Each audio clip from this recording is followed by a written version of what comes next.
Hi, I'm Bobby Halton, and we're live at FDIC 2010 with our 2010 keynote speaker, Division Chief Cheryl Horvath of the Northwest Fire Protection District.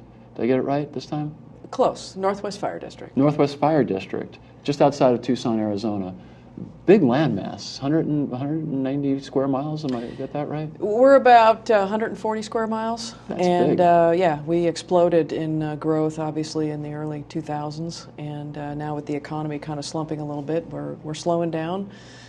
It's not necessarily a bad thing for us because we kind of have to catch up in a number of other areas. But yeah, I think once the economy kicks back up, you're going to see more people move there. So now, you're currently on the board of directors for the Women in Fire and Emergency Services, but you're a past president. Is that correct? actually, I'm still current president, Okay. but this is my last year. I've already told the board that I'm going to pass the baton on to the next individual that wants to take it from here.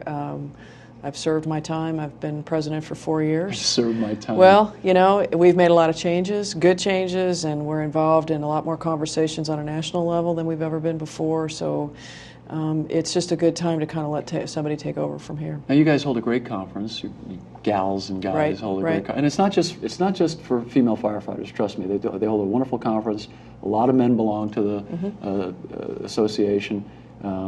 It's about inclusion. That's really what it's about. And go to their website if you don't believe me, and go to the conference. When's the conference? Well, we are I think it's August 24th and 25th. It's the first 2 days of Fire Rescue International in Chicago. Okay, so we're good. co-locating with the iChiefs Conference, which we're very excited about. We partnered with iChiefs, as you know. They do our association management for us, and it's just been a phenomenal partnership. So this year is the first time we're going to have a co-located conference with them. We're actually sharing some speakers and some workshops on the second day of our conference, and we're really excited to go to Chicago, which is a great venue, and we're excited to be able to bring maybe a broader audience into our leadership conference. Outstanding. And today you gave a great talk on leadership, and it's up online, so if folks want to take a look at it, we have it posted.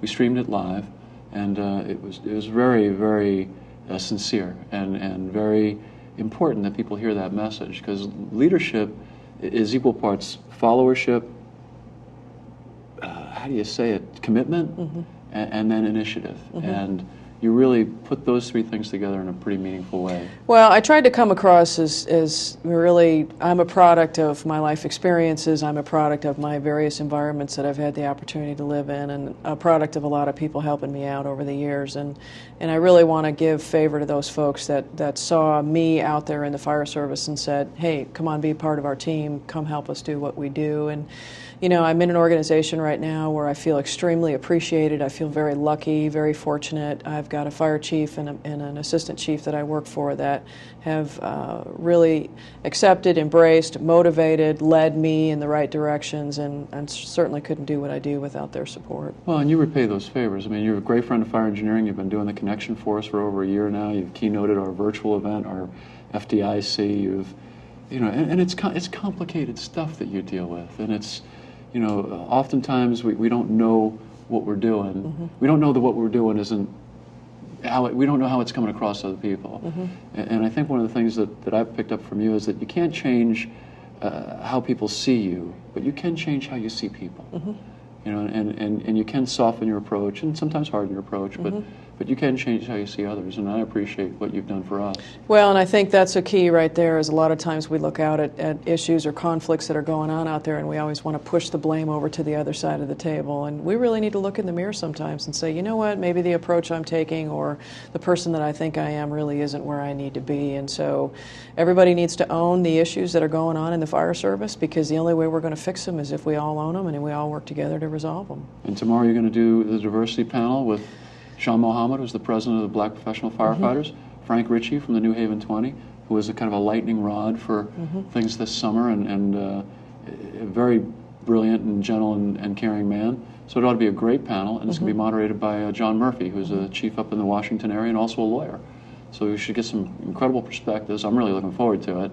And our goal is to really just start the discussion moving forward. Because I think the discussion's fragmented, and it's before camps get formed and before armies decide they have to defend castles, the peasants just need to get together and decide, how we want this all to look in the end. Well, and we just sent a couple of trustees last weekend to the National Fire Academy, and they participated in a really big conversation, not only with the black professional firefighters, but the black chief officers, the Hispanic firefighters, the IFC, the IFF.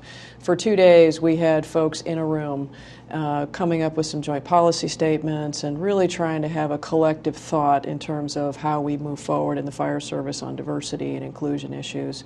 And there's been a number of those conversations that have built up to that last weekend, and our U.S. Fire Administrator has been very supportive of that. So that's how we move forward as a fire service, is we really try to bring all those great minds to the table and say, what are some things you're seeing out there? And Harold spoke about it a little bit in his talk today about how important it is for labor and management to come together to try to solve some of the issues that are going on. And I firmly believe in that. And now that I'm a chief in my department, I work a lot on with the labor folks to say, look, we have to speak the same message to the public.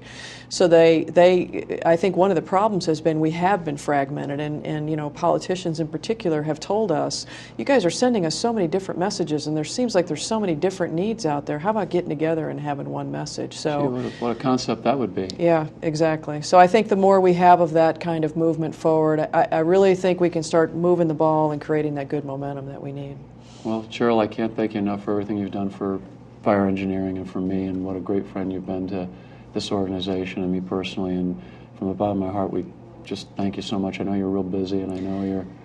Well, I'm busy like you are, right? But and by the same token, thank you for your support of iWomen. Oh, I mean, no. I think without people like you, we really wouldn't be able to get the message out. No, So and, thank you. I'm one of those old school guys who's just trying to do the right thing, and I always want to do the right thing. And sometimes I just don't know, Right. Sometimes I just don't know. Right. But you're always there to... And that's a great admission. And Yeah. I think sometimes we all need to say, you know what? Sometimes I don't know. And I grew up with Help five me learn. sisters, Yeah. and I Yep. still don't know. That's funny. And I'm sure if you grew up with five brothers, Right. There's always going to be gender stuff. Right. But the important part is that it should never be mean or brutal or harmful gender stuff or race stuff or anything else. That's right. It's okay to be stupid. Just be innocently and honestly stupid. Well, and you talk about having a good heart, and really that's Yeah, what it having a comes good down heart. to. Have an Yeah. open heart, have a good heart, be willing to be accepting and bring people into your team and work together. If they ever make a movie about me, it could be Stupid Heart. Cheryl, thank you so much. Thanks, I love Bobby. you, and you did a wonderful job for us today, and we're blessed to have you with us. So Thank you. Thank you so much.